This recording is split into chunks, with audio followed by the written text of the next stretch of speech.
Hi, എല്ലാവർക്കും competitive ക്രാക്കറിലേക്ക് സ്വാഗതം. ഞാൻ രേവതി വിജയൻ. നമ്മൾ കാത്തിരുന്ന സെറ്റ് പരീക്ഷയുടെ റിസൾട്ട് വന്നിരിക്കുന്നു അല്ലെ. 2025 അവസാനത്തെ സെറ്റ് പരീക്ഷയുടെ റിസൾട്ട് വന്നു. റിസൾട്ട് എങ്ങനെ ഉണ്ടായിരുന്നു? കുറെ പേർക്ക് വിജയിക്കാൻ വേണ്ടി സാധിച്ചിട്ടുണ്ട് അല്ലെ, സെറ്റ് നേടാൻ സാധിച്ചിട്ടുണ്ട്. കുറെ പേര് നന്നായിട്ട് പഠിച്ചിട്ടും സെറ്റ് കിട്ടിയിട്ടില്ലല്ലോ മിസ് എന്നുള്ള നിരാശയിൽ ഇരിക്കുന്ന ആൾക്കാരുണ്ട്. ഇത്തവണത്തെ സെറ്റും കയ്യിൽ പോയി, ഇനി അടുത്ത പ്രാവശ്യത്തെ സെറ്റ് പിടിക്കാം എന്നുള്ളതിലും ഇരിക്കുന്നുണ്ട്. അപ്പൊ എനിക്ക് നിങ്ങളോട് പറയാനുള്ളത് ഇത്രയേ ഉള്ളൂ. ശ്രമിച്ചാൽ നമുക്ക് ഉറപ്പായിട്ടും സെറ്റ് കിട്ടും. അതിന്റെ ഒരു തെളിവാണ് ഈ കഴിഞ്ഞ സെറ്റ് പരീക്ഷ. കാരണം HSA പരീക്ഷ, സെറ്റ് പരീക്ഷ ഇത് രണ്ടും ഇഞ്ചോടിഞ്ച് പോരാട്ടമായിരുന്നു അല്ലെ. HSA മലയാളം ഓഗസ്റ്റ് 1 നടക്കുന്നു, അതേപോലെ തന്നെ സെറ്റ് പരീക്ഷയുടെ സമയമായിരിക്കുന്നു. എങ്കിൽ പോലും നമ്മുടെ CCയിലെ കുട്ടികൾ സെറ്റിന് നന്നായിട്ട് പഠിച്ചിട്ടുണ്ട്. അതിന്റെ റിസൾട്ടും നിങ്ങൾക്ക് കാണാൻ പറ്റും. ഇത്തവണ ഞാൻ ഭയങ്കര സന്തോഷത്തിലാണ്. കാരണം എന്താണെന്നറിയോ, സെറ്റിന് അത്രയധികം റിസൾട്ട് നമുക്കിവിടെ കേരളത്തിൽ മൊത്തം വെച്ച് നോക്കുമ്പോൾ ഏറ്റവും കൂടുതൽ കിട്ടിയിരിക്കുന്നത് ടീം കോമ്പറ്റേറ്റീവ് ക്രാക്കറിന് തന്നെയാണ് കേട്ടോ. അതുപോലെ മറ്റെല്ലാ സബ്ജക്റ്റുകൾക്കും അത് തന്നെയാണ്. പിന്നെ കുറച്ച് പരാജയപ്പെട്ടു എന്ന് പറയുന്ന ആൾക്കാരുണ്ട്, അവർക്കും മലയാളത്തിന് മാർക്ക് കിട്ടിയിട്ടുണ്ട്. സബ്ജക്ട് പേപ്പറിന് മാർക്ക് ഉണ്ട്, ജനറൽ പേപ്പറിൽ കുറച്ച് മാർക്ക് പോയിട്ടുണ്ട്. പക്ഷെ അതും ഒട്ടും നിരാശപ്പെടേണ്ട അവസ്ഥയല്ല അല്ലെ. പഠിച്ചു കഴിഞ്ഞാൽ നമുക്ക് എന്ത് ചെയ്യും, ഉറപ്പായിട്ടും കിട്ടും എന്നുള്ളതിന്റെ തെളിവാണ് ഈ കഴിഞ്ഞ പരീക്ഷ. അപ്പൊ നമുക്ക് ഓരോ വർഷവും ഇപ്പൊ 2024, 2025 കണക്ക് വെച്ച് നോക്കുമ്പോൾ നമുക്കറിയാം 2024 13.91% മാത്രമാണ് സെറ്റ് വിജയിച്ചിട്ടുള്ളൂ, ആളുകൾ സെറ്റ് വിജയിച്ചിട്ടുള്ളൂ. 1249 പേര് ജൂലൈ എക്സാം എഴുതിയപ്പോൾ അതിൽ വെറും പാസ്സായത് 109 പേരാണ്. 109 പേരാണ്. 2025 1544 പേര് പരീക്ഷ എഴുതിയതിൽ 169 പേരെ പാസ്സായിട്ടുണ്ടായിരുന്നുള്ളൂ. എന്നാൽ ജൂലൈയിൽ മൊത്തത്തിൽ എത്ര എക്സാം എഴുതി എന്നുള്ള കണക്ക് കിട്ടുന്നതേ ഉള്ളൂ. എങ്കിൽ പോലും 179 പേര് പാസ്സായതിനകത്ത് 44 പേര് CCയിലെ സ്റ്റുഡൻസ് ആണ് എന്ന് ഞാൻ വളരെ അഭിമാനത്തോടു കൂടി നിങ്ങളോട് പറയാണ്. അപ്പോൾ 25% ആളുകൾ നമുക്ക് ഈ CCന്ന് വിജയിപ്പിക്കാൻ വേണ്ടി സാധിച്ചിട്ടുണ്ട്. അതെന്തുകൊണ്ടാണ്? പൂർണ്ണമായും ഞങ്ങളുടേതാണ് ആ ക്രെഡിറ്റ് എന്ന് പറയുന്നില്ല. കാരണം ഞങ്ങൾ പറയുന്നത് പോലെ ഞങ്ങളുടെ കുട്ടികൾ അനുസരിച്ചു എന്നുള്ളത് തന്നെയാണ് അതിനുള്ള ഉത്തരം. അപ്പൊ ഞാൻ പറയുന്നത് ഇത്രയേ ഉള്ളൂ. സെറ്റ് പരീക്ഷ ബാലികേറ മലയൊന്നും അല്ല, പഠിച്ചാൽ ഈസി ആയിട്ട് കിട്ടും. വീണ്ടും ഞാൻ പറയുവാണ്, കൃത്യമായ സ്റ്റഡി സ്ട്രാറ്റജി ഇല്ലാത്തത് കൊണ്ടാണ് നമ്മൾ സെറ്റ് പരീക്ഷയ്ക്ക് എന്ത് ചെയ്യുന്നത്, പകച്ചു പോകുന്നത് അല്ലേ, സെറ്റ് പരീക്ഷയ്ക്ക് തോറ്റു പോകുന്നത്. അപ്പൊ നമ്മൾ എന്ത് ചെയ്യണം, ഇനിയെങ്കിലും നിങ്ങൾ ആ ചോദ്യത്തിനെ മനസ്സിലാക്കി, ക്വസ്റ്റ്യൻ പേപ്പർ മനസ്സിലാക്കി, സിലബസ് മനസ്സിലാക്കി ഒന്ന് പഠിച്ചാൽ നിങ്ങൾക്ക് ഉറപ്പായിട്ടും എന്ത് ചെയ്യാം, ഇനി വരുന്ന സെറ്റ് പരീക്ഷ, ഇനി വരുന്നത് എന്ന് പറയുമ്പോൾ വിദൂരാണോ? അല്ല, ജനുവരിയിലാണ് എക്സാം നടക്കാൻ പോകുന്നത്. അതിനുള്ള പഠന തയ്യാറെടുപ്പ് ഇപ്പൊ തന്നെ നിങ്ങൾ നടത്തണം. എന്തുകൊണ്ടാന്ന് വെച്ചാൽ ഇപ്പൊ നമ്മൾ ഓൾറെഡി പഠിച്ചിട്ടുണ്ട് അല്ലെ. ഈ സെറ്റ് കിട്ടാൻ വേണ്ടി നമ്മൾ എഫേർട്ട് എടുത്ത് പഠിച്ചിട്ടുണ്ട്. അതിനെ നിങ്ങൾ പൂട്ടി വെച്ച് മതി, ഇനി സെറ്റും എഴുതുന്നില്ല, 3-4 പ്രാവശ്യം എഴുതാൻ തുടങ്ങിയിട്ട് ഇനി എഴുതുന്നില്ല എന്നല്ല. ഇപ്പൊ പഠിച്ചതിനെ ഒന്നുകൂടി നമ്മൾ എന്ത് ചെയ്യുന്നു, ഉറപ്പിക്കാനുള്ള പഠനമാണ് ഇനി നടത്തേണ്ടത്. ഇത് പൂട്ടി വെച്ച് ജനുവരിയിൽ എത്തുമ്പോഴേക്കും നമുക്ക് എന്ത്, ജനുവരി ആകുമ്പോൾ നമ്മൾ പഠിക്കാം എന്ന തീരുമാനത്തിലാണെങ്കിൽ നിങ്ങൾ പലതും മറന്നുപോകും. അപ്പോൾ ഇതേ സമയത്ത് തന്നെ ഇതേ രീതിയിൽ തന്നെ ഇപ്പം നിങ്ങളുടെ കയ്യിൽ സെറ്റിന്റെ ചോദ്യപേപ്പർ ഉണ്ട് ഇല്ലേ, ആ ചോദ്യപേപ്പർ എടുത്തു വെച്ചുകൊണ്ട് ഓരോ ഭാഗത്ത് നിന്ന് എത്ര ചോദ്യങ്ങൾ വന്നിട്ടുണ്ട്, നിങ്ങൾ ഉത്തരമൊന്നും കണ്ടുപിടിക്കണ്ട. ഒരു ചോദ്യപേപ്പർ എടുത്തു വെച്ചാൽ അതിൽ ഒന്നാമത്തെ ചോദ്യം ചോദിച്ചിരിക്കുന്നത് ഏത് ഭാഗത്തുനിന്നാ, കവിതാ ഭാഗത്ത് നിന്നാണ്. രണ്ടാമത്തെ ചോദ്യം ചെറുകഥയാണ്, 3 നോവലാണ്, 4 കവിതയാണ്, ആത്മകഥയാണ്. ഇങ്ങനെ ഓരോ ഭാഗങ്ങളും ഏത് ഭാഗമാണ് എന്ന് നിങ്ങൾ എന്ത് ചെയ്യുക, ഒന്ന് തിരിച്ചു വെക്കാം. അപ്പൊ നിങ്ങൾക്ക് മനസ്സിലാവും സെറ്റ് പരീക്ഷയിലെ ഇത്ര ചോദ്യം, 15ഓളം ചോദ്യങ്ങൾ ചോദിച്ചിരിക്കുന്നത് എവിടെ നിന്നാ, കവിതാ സാഹിത്യമാണ്. ഇത്ര ചോദ്യം ചോദിച്ചിരിക്കുന്നത് നോവൽ സാഹിത്യമാണ്. ഇത് വെച്ചുകൊണ്ട് തന്നെ നമുക്ക് ഏറ്റവും ആദ്യം പഠിക്കേണ്ട മൊഡ്യൂൾ ഏതാണ് എന്ന് നമുക്ക് കൃത്യമായിട്ട് മനസ്സിലാക്കാൻ പറ്റും. അപ്പൊ പലപ്പോഴും നമ്മൾ എക്സാം കഴിഞ്ഞാൽ ആ ചോദ്യപേപ്പർ അവിടെ അടച്ചു വെച്ചു. പിന്നെ നമ്മൾ സെറ്റ് പരീക്ഷയുടെ ആ ഒരു മാസം അല്ലെ, ജനുവരി, ഈ ജനുവരി മാസത്തിലായിരിക്കും നമ്മൾ പിന്നെ വീണ്ടും പഠനം തുടങ്ങുക. അതാണ് നമ്മൾ ചെയ്യുന്ന ഏറ്റവും വലിയ തെറ്റ്. അപ്പൊ ഈ ചൂടിൽ തന്നെ നിങ്ങൾ എന്ത് ചെയ്യാം, അടുത്ത പരീക്ഷയ്ക്ക് വേണ്ടിയുള്ള തയ്യാറെടുപ്പ് എടുക്കുക. അപ്പൊ എന്ത് ചെയ്യും, റിസൾട്ട് ഉറപ്പായിട്ട് കിട്ടും. ഇനി ഈ സെറ്റ് പരീക്ഷയ്ക്ക് നമുക്ക് എത്ര മാർക്ക് വേണം എന്നുള്ള ഒരു ധാരണയുണ്ട് അല്ലേ? ഇപ്പൊ കേട്ടറ്റ് പരീക്ഷയാണെങ്കിൽ അതിനൊരു 90 മാർക്ക് ജനറൽ കാറ്റഗറിക്കും 82 മാർക്ക് ഒ ബി സിക്കും കിട്ടിയാൽ അവിടെ എന്തായി? സേഫായി. എന്നാൽ ഈ സെറ്റ് പരീക്ഷയുടെ കാര്യം വെച്ച് നോക്കുമ്പോൾ പേപ്പർ 1ഉം പേപ്പർ 2നും എന്ത് ചെയ്യണം? 40 മാർക്ക്, അതായത് 40% മാർക്ക് ഉണ്ടാവണം. ഇത് രണ്ടും കൂടി കൂട്ടിക്കഴിഞ്ഞാൽ 48% വേണം. അതായത് 2 സബ്ജക്റ്റിൽ നമ്മൾ എന്ത് ചെയ്യണം? പാസ്സാവണം. ഇനി ജനറൽ കാറ്റഗറിക്കാണെങ്കിൽ 40 ആണ്, അതുപോലെ ഒ.ബി.സിക്കാണെങ്കിൽ 35 മാർക്ക്, അതായത് 35% കേട്ടോ, സോറി 35%. 35% 2 വിഷയത്തിനും ഉണ്ടാവണം. ഇത് കൂട്ടിയിട്ട് നമുക്ക് 45% ഉണ്ടായിരിക്കണം. ഇനി PWD, VH, BH, SC/ST ഇവർക്കൊക്കെ ആണെങ്കിലോ 35% 2 പേപ്പറിനും വേണം. 40% മൊത്തത്തിൽ കിട്ടണം. അപ്പൊ പറഞ്ഞു വരുന്നത് സെറ്റ് പരീക്ഷയുടെ മാർക്കിനെ കുറിച്ചാണ്. അത് എന്ത് ചെയ്യണം? പഠിച്ചാലേ കിട്ടുള്ളൂ. 2 പേപ്പറിലും പാസ്സാവണം. 2ഉം കൂടി കൂട്ടിക്കഴിഞ്ഞാൽ ഒ.ബി.സി ആണെങ്കിൽ അവിടെ 108 മാർക്കും ജനറൽ കാറ്റഗറി ആണെങ്കിൽ 115 മാർക്കും ഉറപ്പായിട്ടും കിട്ടിയിട്ടുണ്ടാവണം. അപ്പൊ ഇത് പറയുന്ന പോലെ എളുപ്പമല്ല അല്ലെ? ഒരു വിഷയം നമുക്ക് പാസ്സാവാം, മറ്റേ വിഷയം ബുദ്ധിമുട്ടാണ് എന്ന് നമുക്ക് തോന്നാം. പ്രത്യേകിച്ച് മലയാളംകാരെ സംബന്ധിച്ചിടത്തോളം നമുക്ക് സബ്ജക്ട് പേപ്പർ, നമ്മൾ ഡിഗ്രി ആയിക്കോട്ടെ, PG ആയിക്കോട്ടെ, B.Ed ആയിക്കോട്ടെ, നമ്മൾ കൂടുതലും പഠിക്കുന്നത് മലയാളമാണ്. പക്ഷേ സെറ്റിന്റെ ജനറൽ പേപ്പർ വരുന്നത് ഇംഗ്ലീഷും. അപ്പൊ നമുക്ക് ഇംഗ്ലീഷ് സ്വാഭാവികമായും മനസ്സിലാക്കാനും വായിക്കാനും തിരിച്ചറിയാനും കുറച്ച് പ്രയാസം വരും അല്ലെ? എന്ന് കരുതി നമ്മൾ ജനറൽ പേപ്പർ നോക്കാതെ പോയാൽ നമ്മൾ ഉറപ്പായിട്ടും സെറ്റ് ക്വാളിഫൈഡ് ആവില്ല. അതുകൊണ്ട് കൃത്യമായിട്ട് സെറ്റിന്റെ ജനറൽ പേപ്പറിന് വേണ്ടി നിങ്ങൾ ഒരു സമയം കണ്ടെത്തിയേ പറ്റൂ. ജനറൽ പേപ്പറിന് കണ്ടുപിടിക്കണം, അതുപോലെ മെയിൻ പേപ്പറിനും കണ്ടുപിടിക്കാം. അപ്പൊ നിങ്ങൾ മാർക്കും കാര്യങ്ങളൊക്കെ അറിഞ്ഞു അല്ലേ? ഇതൊക്കെ അറിഞ്ഞ് ഞാൻ ഇനി കാണിക്കാൻ പോകുന്നത് നമ്മുടെ സെറ്റ് പരീക്ഷയ്ക്ക് വേണ്ടി തയ്യാറെടുക്കുന്ന കുറച്ച് ആൾക്കാർ അല്ലെ? ഇപ്പൊ ഇത് തുടക്കക്കാരാണ്. തുടക്കക്കാരെന്താ ചെയ്യുന്നത്? എങ്ങനെയാണ് സെറ്റ് പഠിക്കേണ്ടത്, എന്തൊക്കെ പുസ്തകങ്ങളാണ് വായിക്കേണ്ടത്, ഏത് കോച്ചിങ് സെന്ററിലാണ് ജോയിൻ ചെയ്യേണ്ടത്, ഇങ്ങനെ പല ആശങ്കകളും ഉണ്ടാവുമല്ലോ. അങ്ങനെയുള്ള ഒരു കൂട്ടം ഇവിടെയുണ്ട്. അതുപോലെ മറ്റൊരു വിഭാഗമാണ് ഇത്. എന്താ പഠിക്കേണ്ടത്? അയ്യോ സിലബസ് ഒരുപാടുണ്ടല്ലോ, അത് പഠിക്കണോ, ഇത് പഠിക്കണോ, ഏതാ പഠിക്കണ്ടേന്ന് അറിയാതെ ഡൗട്ട് അടിച്ച് നിൽക്കുന്ന ഒരു വിഭാഗം ആൾക്കാരുണ്ട്. അതുപോലെ തന്നെ അയ്യോ ഉറക്കഴിഞ്ഞ് പഠിച്ചിട്ടും എനിക്ക് ഇത്തവണത്തെ സെറ്റ് കിട്ടിയില്ലല്ലോ അല്ലെ? സമയം രാവിലെയും രാത്രി ഒന്നും ഇല്ലാതെ ഞാൻ പഠിച്ചു, എന്നിട്ട് പോലും എനിക്ക് ഇത്തവണത്തെ സെറ്റ് കിട്ടിയിട്ടില്ല, മതി, ഇനി ഞാൻ സെറ്റ് എഴുതുന്നില്ല.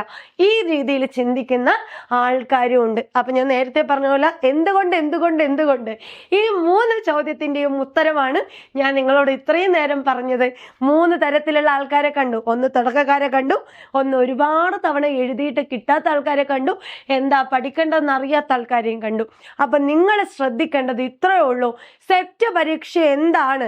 ഹയർ സെക്കൻഡറി സ്കൂളിലേക്ക് പഠിപ്പിക്കാൻ പോകുന്ന അധ്യാപകരാണ് നമ്മൾ അല്ലെ? നമ്മൾ എന്തൊക്കെ കാര്യങ്ങൾ അറിഞ്ഞിരിക്കണം, മലയാളത്തില് അറിവുണ്ടോ ഇല്ലയോ എന്നുള്ളത് നമ്മൾ വ്യക്തമായി അറിഞ്ഞിരിക്കണം. അപ്പൊ ആദ്യം നമ്മുടെ സിലബസ് നിങ്ങളുടെ കയ്യിൽ ഉണ്ടാവണം. ഒരു ദിവസം നിങ്ങൾ ചെയ്യേണ്ടത് ഇത്രയേ ഉള്ളൂ. നമ്മുടെ സെറ്റ് മലയാളത്തിന്റെ സിലബസ് പഠിക്കാൻ വേണ്ടി ഒരു ദിവസം മാറ്റിവെക്കുക. സിലബസ് എന്തിനാ പഠിക്കുന്നതെന്നല്ലേ? സിലബസ് പഠിക്കാൻ വേണ്ടി ഒരു ദിവസം നിങ്ങൾ അതിനു വേണ്ടി കൊടുക്കുക. കാരണം ഈ സിലബസ് പഠിച്ചാൽ തന്നെ മലയാള സാഹിത്യത്തിന്റെ തുടക്കം മുതൽ ഈ വരുന്ന ഉത്തരാധുനികത വരെ കുറിച്ചുള്ള ധാരണ നമുക്ക് ഉണ്ടാകും. അതുകൊണ്ടാണ് സിലബസ് വായിക്കാൻ പറയുന്നത്. എന്തുകൊണ്ടാ? നിങ്ങൾക്ക് സ്ട്രക്ചർ ആയിട്ട് പറയാൻ പറ്റുമോ? മലയാള സാഹിത്യം ഹയർ സെക്കൻഡറി സ്കൂളിലേക്ക് വരുമ്പോൾ ഏറ്റവും പ്രാചീന സാഹിത്യമായ പാട്ട് സാഹിത്യത്തിൽ തുടങ്ങി ഉത്തരാധുനിക എഴുത്തുകാരിൽ വരെ എത്തുമ്പോൾ ഭാഷയ്ക്ക് വന്ന മാറ്റം, ഇതിവൃത്തത്തിന് വന്ന മാറ്റം, കഥാപാത്രങ്ങൾക്ക് വരുന്ന മാറ്റം, വിഷയത്തിന്റെ മാറ്റം, ഇതൊക്കെ അറിഞ്ഞിരിക്കണം.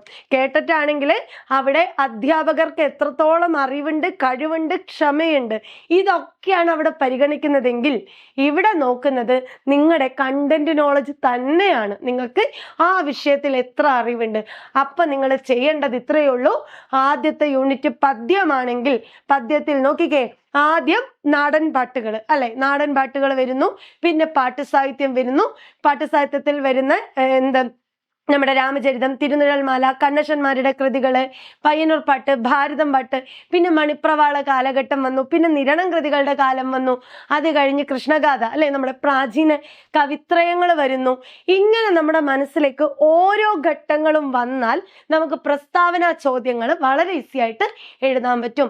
അപ്പൊ നിങ്ങൾ നിരാശയല്ല വേണ്ടത്, മുന്നോട്ടുള്ള പഠനം എങ്ങനെയെന്ന് നമ്മൾ ആസൂത്രണം ചെയ്യാണ് വേണ്ടത്. ഈ ഒരു ചൂട് തന്നെ പഠിക്കാം. അപ്പൊ ഞാൻ ആദ്യം പറഞ്ഞത് എന്തായിരുന്നു? നമ്മുടെ കഴിഞ്ഞ ക്വസ്റ്റ്യൻ പേപ്പർ കയ്യിലെടുത്ത് വെക്കുക. ഓരോ ഭാഗത്ത് നിന്നും എത്ര ചോദ്യങ്ങൾ വന്നു എന്ന് തിരിച്ചറിയുക. അതിനുശേഷം ഒരു ദിവസം ഈ സിലബസ് ഇരുന്ന് പഠിക്കാം. കാരണം കവിതയുണ്ട്, ചെറുകഥയുണ്ട്, നോവലുണ്ട്, ആത്മകഥയുണ്ട്, ജീവചരിത്രമുണ്ട്, സഞ്ചാര സാഹിത്യമുണ്ട്. ഇങ്ങനെ സാഹിത്യം വിശാലമായി നിൽക്കുമല്ലേ. അപ്പൊ നമ്മൾ ഉറപ്പായിട്ടും സിലബസ് ഒരു ദിവസം വായിക്കാനുള്ള ക്ഷമ നിങ്ങൾ കാണിക്കാം. അത് കഴിഞ്ഞാലോ, സിലബസ് വായിച്ചു കഴിഞ്ഞുകൊണ്ട് മാത്രം കാര്യമുണ്ടോ? ഇത് പഠിക്കണം അല്ലെ. ഇത് പഠിക്കുക എന്ന് പറഞ്ഞാൽ എങ്ങനെ പഠിക്കും? ഒറ്റ ദിവസം കൊണ്ട് ഇത് മുഴുവൻ ഇരുത്തി പഠിക്കാൻ പറ്റുമോ? ഇല്ല. ഇപ്പൊ ഞങ്ങള് CCയിൽ എങ്ങനെയാണ് കുട്ടികൾക്ക് പഠിക്കാനുള്ള ഒരു ഡെയിലി പഠിക്കാനുള്ള ടോപ്പിക്ക് കൊടുക്കുന്നതെന്ന് ഞാൻ കാണിച്ചുതരാം. ഇനി നമ്മുടെ മുമ്പില് സെറ്റ് പരീക്ഷ വരാൻ എത്ര ദിവസമുണ്ട്? 120 ദിവസം ഉണ്ടെന്ന് കരുതാം. ഈ 120 ദിവസത്തേക്കുള്ള സ്റ്റഡി പ്ലാൻ ഞങ്ങൾ ഒന്നിച്ചുണ്ടാക്കി വെക്കും. എങ്ങനെ? സിലബസ് വെച്ച് തീരണ്ടേ? സിലബസ് പറഞ്ഞു തീർക്കണം. അവസാനം എക്സാമുകൾ, മോഡൽ എക്സാമുകൾ എഴുതണം. പിന്നെയോ റിവിഷൻ നടത്തണം. ഇതിനൊക്കെ മുന്നിൽ കണ്ടുകൊണ്ട് ഒരു 120 ദിവസത്തെ ടൈം ടേബിൾ ഉണ്ടാക്കുവാണ്. ഡേ 1 ഞാൻ പഠിക്കുന്നത് ഫസ്റ്റ് യൂണിറ്റ് ആണ്. ആ യൂണിറ്റിനകത്ത് വരുന്ന നാടൻപാട്ട്, വടക്കൻപാട്ട്, തെക്കൻപാട്ട്, ഈ ടോപ്പിക്ക് ഞാൻ ഒരു ദിവസം കൊണ്ട് കവർ ചെയ്തിരിക്കും. ഇതാണ് നിങ്ങൾ ചെയ്യേണ്ടത്. ഇത് ചെയ്താൽ മാത്രം പോരാ. ഈ പഠിച്ച ഭാഗത്ത് നിന്ന് നമ്മൾ എന്ത് ചെയ്യണം? വർക്കൗട്ട് ചെയ്ത് നോക്കണം. അല്ലെങ്കിൽ മറന്നോവില്ലേ? മനുഷ്യ സഹജമാണ് മറവി. അപ്പൊ നമ്മൾ ഉറപ്പായും പഠിച്ചാൽ മറക്കും. അപ്പൊ എന്ത് ചെയ്യണം? ഉറപ്പായിട്ടും വർക്കൗട്ട് ചെയ്യണം. അപ്പൊ ഡേ 1 ഞാൻ ഇന്ന് തൊട്ട് പഠിക്കാൻ തുടങ്ങുവാണ്. ഇന്നത്തെ ദിവസം ഞാൻ എന്ത് ചെയ്യും? ഡേ 1 ഞാൻ പഠിക്കുന്നത് ഫസ്റ്റ് മൊഡ്യൂളിലെ ഈ 4 ടോപ്പിക്കാണ്. ഇത് പഠിക്കാം. രാത്രി ഉറങ്ങുന്നതിന് മുമ്പ് അതിന്റെ വർക്കൗട്ടുകൾ ചെയ്തു നോക്കാം. ഇങ്ങനെ 120 ദിവസത്തെ ഒരു സ്റ്റഡി പ്ലാൻ നിങ്ങൾ ആദ്യം ഉണ്ടാക്കി വെക്കുക. അപ്പോഴാണ് നമുക്ക് സിലബസ് നമുക്ക് എന്ത് ചെയ്യാൻ പറ്റൂ? പൂർണ്ണമായും കവർ ചെയ്യാൻ പറ്റൂ. അത് കഴിഞ്ഞ് നമ്മൾ പറയാൻ പോകുന്നത് എന്താ? അപ്പോൾ സിലബസ് ആയി നമ്മുടെ ഡെയിലി എന്തൊക്കെ പഠിക്കണം എന്നുള്ളത് പറഞ്ഞു. ഇതിന്റെ കൂടെ നമ്മൾ പഠിക്കേണ്ടത് നമ്മൾ എന്തൊക്കെ പുസ്തകങ്ങൾ വായിക്കണം അല്ലെ. വായിക്കാതെ സെറ്റ് പരീക്ഷയ്ക്ക് പോകാൻ പറ്റുമോ? ഇല്ല. ഉള്ളിൽ നിന്നാണ് ക്വസ്റ്റ്യൻ ഒക്കെ എടുത്തിടുന്നത് അല്ലെ. അപ്പൊ നമ്മൾ എന്ത് ചെയ്യണം? കുറച്ച് പുസ്തകങ്ങളെ പരിചയപ്പെടണം. അത്തരത്തില് 2 പ്രധാനപ്പെട്ട മലയാള സാഹിത്യ വിദ്യാർത്ഥികൾ എല്ലാവരും കണ്ടുപോകേണ്ട ഒരു പുസ്തകമാണ് സാഹിത്യ ചരിത്രം പ്രസ്ഥാനങ്ങളിലൂടെ അല്ലെ. KM ജോർജിന്റെ സാഹിത്യ ചരിത്രം പ്രസ്ഥാനങ്ങളിലൂടെ. അതിന് വാല്യം 1 ഉണ്ട്, വാല്യം 2 ഉണ്ട്. ഈ 2 പുസ്തകങ്ങളും നിങ്ങളുടെ കയ്യിലുണ്ടായിരിക്കണം. 2 പുസ്തകങ്ങളും നിങ്ങളുടെ കയ്യിലുണ്ടായിരിക്കണം. ഈ 2 പുസ്തകങ്ങൾ നിങ്ങളുടെ കയ്യിലുണ്ടോ? നിങ്ങൾക്ക് കവിതാ സാഹിത്യം, അതായത് പ്രാചീനം മുതലുള്ള കവിത, ചെറുകഥ, നോവല്, ഗദ്യ സാഹിത്യം, ആത്മകഥ, അതുപോലെ സഞ്ചാര സാഹിത്യം, വൈജ്ഞാനിക സാഹിത്യം, ജീവചരിത്രം ഒക്കെ ഗദ്യ സാഹിത്യത്തിൽ വരും. അത് പിന്നെ നിരൂപണ സാഹിത്യം, നിരൂപണം പാശ്ചാത്യമുണ്ട്, പൗരസ്ത്യമുണ്ട്, മലയാള നിരൂപണങ്ങളൊക്കെ ഉണ്ടല്ലേ. അപ്പൊ അതൊക്കെ പഠിക്കാൻ വേണ്ടിയിട്ട് ഈ 2 പുസ്തകങ്ങൾ നിങ്ങളുടെ കയ്യിലുണ്ടാവണം. നമ്മൾ PG ക്ലാസ്സിലും ഡിഗ്രി ക്ലാസ്സിലും ഒക്കെ നമ്മുടെ കയ്യിലൂടെ പോയിക്കൊണ്ടിരിക്കുന്ന 2 പുസ്തകങ്ങളാണിത്. ഇതൊന്നുകൂടി നിങ്ങൾ എന്ത് ചെയ്യണം? തിരിച്ചു നോക്കണം. ഇനി നിരൂപണം പഠിക്കാൻ വേണ്ടിയിട്ട് ഏറ്റവും നല്ല പുസ്തകം ആരുടേതാ? നെല്ലിക്കൽ മുരളീധരന്റെ വിശ്വസാഹിത്യ ദർശനങ്ങളാണ്. ഇതിനകത്ത് ഈ ഒരു പുസ്തകം നമ്മൾ പഠിക്കുവാണെങ്കിൽ പാശ്ചാത്യവും പൗരസ്ത്യ സാഹിത്യവും, പാശ്ചാത്യ സാഹിത്യം, പൗരസ്ത്യ സാഹിത്യം, ഇത് രണ്ടും പഠിക്കാൻ വേണ്ടിയിട്ട് ഈ പുസ്തകം നിങ്ങൾക്ക് ഹെൽപ്പ് ചെയ്യും. പിന്നെ വളരെ ഇമ്പോർട്ടൻ്റ് ആണ് വ്യാകരണം അല്ലെ. നമുക്ക് ഭാഷാചരിത്രം ഉണ്ട്, വ്യാകരണം പഠിക്കാനുണ്ട്. അതിന് നമുക്ക് ആശ്രയിക്കാവുന്ന പുസ്തകമാണ് AR രാജരാജവർമ്മയുടെ കേരള പാണിനീയം. പിന്നെയോ സിദ്ധാന്തവും പ്രയോഗവും, ഭാഷാശാസ്ത്രം. അപ്പൊ ഭാഷാശാസ്ത്രം, വ്യാകരണം പഠിക്കാൻ ഈ 2 പുസ്തകങ്ങളെ നിങ്ങൾക്ക് ഉപയോഗിച്ചാൽ മതി. പിന്നെയോ വളരെ ഇമ്പോർട്ടൻ്റ് ആണ് കേരള സംസ്കാരം അല്ലെ. കേരളത്തിന്റെ ചരിത്രം, പോർച്ചുഗീസുകാരുടെ വരവ്, ഡച്ചുകാരുടെ വരവ്, ഇതൊക്കെ നമുക്ക് പഠിക്കാനുണ്ട്. പഴശ്ശി കലാപം ഒക്കെ നോക്കി പോകാനുണ്ട്, നവോത്ഥാനം നോക്കാനുണ്ട്, സംഘകാലം വളരെ ഇമ്പോർട്ടൻ്റ് ആയ ടോപ്പിക് ഉണ്ട്. അപ്പൊ ഇതൊക്കെ പഠിക്കാൻ വേണ്ടി നമുക്ക് ആശ്രയിക്കാവുന്ന പുസ്തകമാണ് ഒന്നെങ്കിൽ നമ്മൾ നടന്ന വഴികൾ ബുക്കുകൾ, കേരള സംസ്കാര ചരിത്രം, SK വസന്തന്റെ ബുക്ക് നിങ്ങൾക്ക് എടുക്കാം. അല്ലെങ്കിൽ നമ്മൾ ഡിഗ്രിക്ക് പഠിച്ച അച്യുത വാര്യരുടെ കേരള സംസ്കാരം. ഈ 2 പുസ്തകത്തിൽ ഏതെങ്കിലും ഒന്ന് നിങ്ങൾ അറിഞ്ഞിരിക്കണം. പിന്നെ നമ്മൾ നേരത്തെ പറഞ്ഞ നാടൻ പാട്ട് അല്ലെ, തെക്കൻ പാട്ട്, വടക്കൻ പാട്ട്, നമ്മുടെ ഫോക്ലോർ എന്ന് പറയുന്ന ഭാഗവും വളരെ ഇമ്പോർട്ടൻ്റ് ആണ്. അതിന് വേണ്ടിയിട്ട് നമ്മൾ ഡിഗ്രിക്കൊക്കെ പഠിക്കുന്നത് ഏതാണ്? രാഘവൻ പൈനാടിന്റെ ഈ ഒരു ഫോക്ലോർ എന്നുള്ള പുസ്തകമാണ്. അതുപോലെ വിഷ്ണു നമ്പൂതിരിയുടെ നാടോടി വിജ്ഞാനീയം, ഈ പുസ്തകത്തെയും നിങ്ങൾക്ക് പഠിക്കാൻ വേണ്ടി ഉപയോഗിക്കാം. അപ്പോൾ ഞാൻ ഇന്നത്തെ ക്ലാസ്സിൽ പറഞ്ഞു തന്നത് എന്തൊക്കെ കാര്യങ്ങളാണ്? എങ്ങനെയാണ് വരാൻ പോകുന്ന സെറ്റ് പരീക്ഷയ്ക്ക് വേണ്ടിയുള്ള തയ്യാറെടുപ്പ് നടത്തേണ്ടത്, അതിൽ നമ്മളൊരു സ്റ്റഡി പ്ലാൻ നമ്മൾ ഉണ്ടാക്കി സിലബസ് എടുത്തു വെക്കണം എന്ന് പറഞ്ഞിട്ടുണ്ട്, പ്രീവിയസ് ക്വസ്റ്റ്യൻ എടുത്തു വെക്കണം എന്ന് പറഞ്ഞിട്ടുണ്ട്, പഠിക്കേണ്ട പുസ്തകങ്ങൾ പറഞ്ഞു തന്നിട്ടുണ്ട്, എങ്ങനെയാണ് നമ്മൾ എന്ത് ചെയ്യേണ്ടത്, പഠിക്കേണ്ടത്, അതായത് നമ്മുടെ ഡെയിലി പ്ലാൻ എന്താണ് അല്ലെ, സ്റ്റഡി പ്ലാൻ എങ്ങനെയാണ് നിർമ്മിക്കേണ്ടത് എന്ന് ഞാൻ പറഞ്ഞു തന്നിട്ടുണ്ട്. അപ്പൊ നമ്മൾ എങ്ങനെയാണ് പഠിക്കേണ്ടത് എന്നുള്ള കാര്യങ്ങളൊക്കെ പറഞ്ഞു തന്നു അല്ലെ. അപ്പൊ ഇതുപോലെ നിങ്ങൾ ഫോളോ ചെയ്യുകയാണെങ്കിൽ നിങ്ങൾക്ക് ഇനി വരാൻ പോകുന്ന സെറ്റ് ഉറപ്പായിട്ട് ക്രാക്ക് ചെയ്യാൻ പറ്റും. എന്നാൽ കുറെ പേരുണ്ട്, എൻ്റെ പൊന്നു മിസ്സേ എനിക്ക് സമയമില്ല, ഈ പുസ്തകങ്ങളൊന്നും വായിക്കാനുള്ള സമയമില്ല, എനിക്ക് ജോലിക്ക് പോകണം, മക്കളുണ്ട്, അല്ലെങ്കിൽ ഞാൻ ഇന്നത്തെ പഠിക്കുവാണ്, ഇതിൻ്റെ കൂടെ ഈ ബുക്കൊക്കെ വായിക്കാതെ വേറെ എവിടെന്നെങ്കിലും സ്റ്റഡി മെറ്റീരിയൽ കിട്ടുമോ, ഇങ്ങനെയുള്ള കുറെ ആശങ്കകളൊക്കെ ഉണ്ടാവും. അപ്പൊ നിങ്ങൾ അങ്ങനെ ഒന്നും ആശങ്കപ്പെടേണ്ട. അടുത്ത സെറ്റ് പരീക്ഷയ്ക്ക് വേണ്ടിയുള്ള തയ്യാറെടുപ്പ് ഇവിടെ തുടങ്ങിക്കഴിഞ്ഞു 4.0യിലൂടെ. അപ്പോൾ ഇത്തവണത്തെ വിജയത്തെക്കാളും ഇനിയും വിജയം നമുക്ക് സെറ്റിൽ കൈവരിക്കാൻ പറ്റും എന്നുള്ള വിശ്വാസത്തോടെയാണ് ഞാൻ. അപ്പൊ എൻ്റെ കൂടെ കൂടാൻ താല്പര്യമുള്ളവര് ഈ നമ്പറിലേക്ക് ഒന്ന് കോണ്ടാക്ട് ചെയ്യാം. നമുക്ക് വീണ്ടും അടുത്ത വീഡിയോയിൽ കാണാം. താങ്ക്